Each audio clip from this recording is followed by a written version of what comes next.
बिस्मिल्लाहिर्रहमानिर्रहीम। अस्सलाम वालेकुम। उम्मीद करती हूँ आप सब खैरियत से होंगे। मैं यस्मीना गुल अपने किचन में आपको खुशामदीद कहती हूँ। आज मैं आपके साथ बहुत ही मज़ेदार रेसिपी शेयर करूँगी, जिसमें मैं आपको बनाना सिखाऊंगी मीठे लड्डू। और अंदर से इतने खस्ता हैं,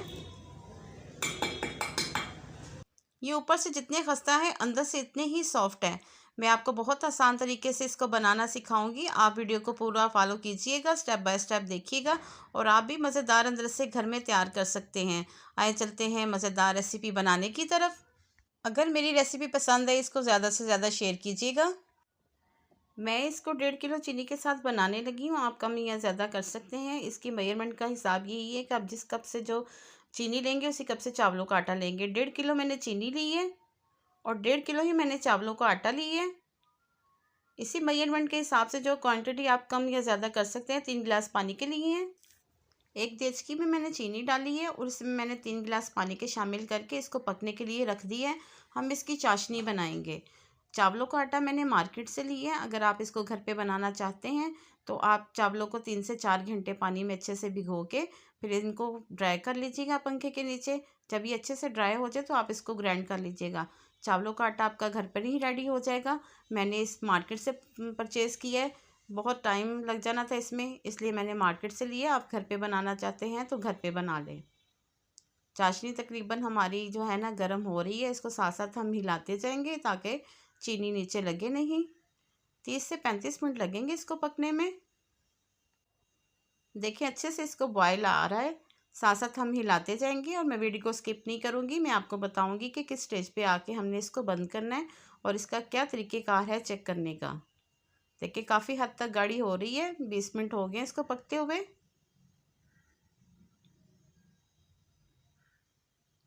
5 मिनट हम इसको मज़ीद और पकाएंगे। जितनी चाशनी हमारी अच्छी होगी हमारे अंदर से उतने ही अच्छे रेडी होंगे। मज़ीद इसको हम 5 मिनट और देते हैं। 35 मिनट हो चुके हैं। चाशनी हमारी रेडी है। इसको मैं आपको चेक करने का तरीका बताती हूँ। इसको इस तरह फिंगर पे लें, गरम गरम नहीं रखिएगा। देखें इसको गोल सा घुमाएंगे, ये मोती की शेप में आ जाएगा। इसका मतलब है हमारी चाशनी रेडी है। अब चूल्हा बंद करेंगे हम। यहाँ पे हमने थोड़ा स्पीड से काम करना है। नीचे उतारते साथ ही गरम गरम चाशनी में जो है ना हमने चावलों का आटा शामिल करना है। इस तरह इसको ग्रिप आ जाएगी। पहले इसको पकड़ लेते हैं हम। अब इसमें शामिल करेंगे मैदा। ये थोड़ा काम हमने स्पीड में करना है ताकि हमारी चाशनी ठंडी ना हो। इसको अच्छे से हम मिक्स कर लेते हैं। बस यहाँ पे थोड़ी सी मेहनत की ज़रूरत है, नहीं तो ये बहुत ही आसानी से बन जाते हैं। जल्दी जल्दी से हाथ हिला के हम इसको अच्छे से जो है मिक्स कर लेते हैं।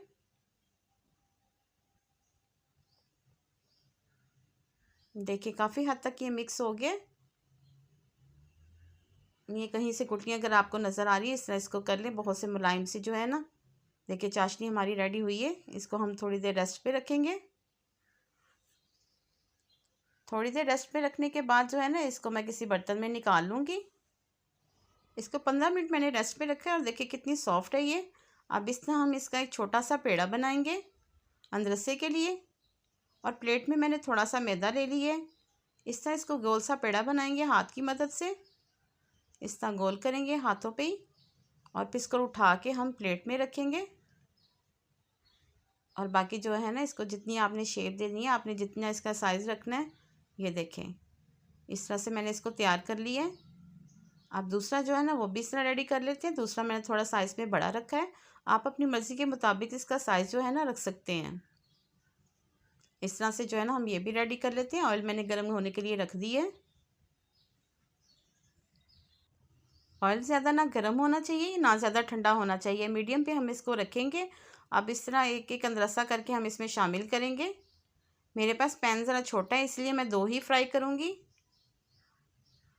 और इसको हल्की आंच पे जो है ना हम प्यारा सा कलर आने देते हैं। अब इसको हम बिल्कुल भी नहीं हिलाएंगे। 5 मिनट हो गए हैं। देखिए इसको बहुत अच्छा सा कलर आना शुरू हो गया है और नीचे से ये ब्राउन हो रहे हैं। इसकी एक साइड ही हम जो है ना फ्राई करेंगे, दूसरी साइड की फ्राई नहीं करेंगे। देखिए बहुत अच्छा सा कलर आ गया। अब इसको हम स्ट्रेनर की मदद से निकाल लेते हैं। ये देखें और दूसरी साइड से देखिए कितना प्यारा कलर है इसका। दूसरा भी हम निकाल लेंगे। और इसको अलग प्लेट में रख लेते हैं। अब मीठे लड्डू बनाएंगे, वही आटा हम उठाएंगे, उसको हाथों की मदद से जो है ना हम ऐसे ऐसे गोल बना लेंगे। रोल नॉर्मल साइज़ का जो है ना एक रोल बना लेंगे। बस इस तरह हम कट करेंगे, इसको गोल नहीं करना, इस तरह कट करते जाएंगे और तिल में रखते जाएंगे। अब इस पे जो है ना तिल के साथ अच्छे से कोटिंग कर लेते हैं। अब एक एक उठा के हम इसी ऑयल में जो है ना इनको भी फ्राई कर लेंगे। बहुत ही मज़ेदार रेसिपी है, आप इसको ट्राई ज़रूर कीजिएगा और इसका फीडबैक आप मुझे ज़रूर दीजिएगा।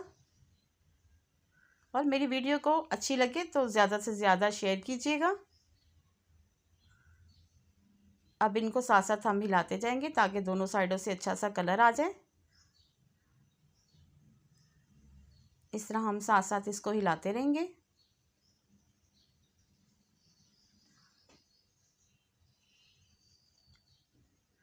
पाँच से 7 मिनट लगे हैं, दोनों साइडों से बहुत ज़बरदस्त कलर आ गया। अब स्ट्रेनर की मदद से हम इसको भी निकाल लेते हैं। अब इसको ठंडा करके मैं डिश आउट करके दिखाती हूँ। अल्हम्दुलिल्लाह माशाल्लाह से देखिए हमारे लड्डू और अंदर से रेडी हो चुके हैं, बहुत ही खस्ता हैं। इनकी आवाज़ में आपको सुनाती हूँ। ये ऊपर से जितने खस्ता हैं अंदर से उतने ही सॉफ्ट हैं। ये देखिए बहुत मज़ेदार हमारे गर्मा गर्म अंदर से रेडी हो चुके हैं। आप इसको ट्राई ज़रूर कीजिएगा और इसका फीडबैक आप मुझे ज़रूर दीजिएगा। अगर आप कम बनाना चाहते हैं, जो हमने इसका बैटर तैयार किया है, आप इसको तकरीबन 1 महीने तक आराम से फ्रिज से बाहर रखिएगा और जब दिल चाहा एक मदरसा बनाएं और गरम गरम मदरसे के साथ इंजॉय करें। और मेरी रेसिपी अगर आपको पसंद आई, इसको लाइक शेयर और सब्सक्राइब ज़रूर कीजिएगा और साथ लगे बेल आइकन के बटन को ज़रूर प्रेस कीजिएगा ताकि मेरी हर आने वाली वीडियो का नोटिफिकेशन सबसे पहले आप तक पहुंच सके। और मेरी वीडियो को ज़्यादा से ज़्यादा शेयर कीजिएगा। अल्लाह पाक हम सबको अपने हिफ्ज़ व ईमान में रखे और अल्लाह पाक हमारे रिज़्क़ में बहुत बहुत इजाफ़ा दे। मुझे अपनी दुआओं में याद रखिएगा, मैं आपको अपनी दुआओं में याद रखूँगी। मुझे दें इजाज़त, मिलते हैं अगली मज़ेदार रेसिपी के साथ। अल्लाह हाफिज़।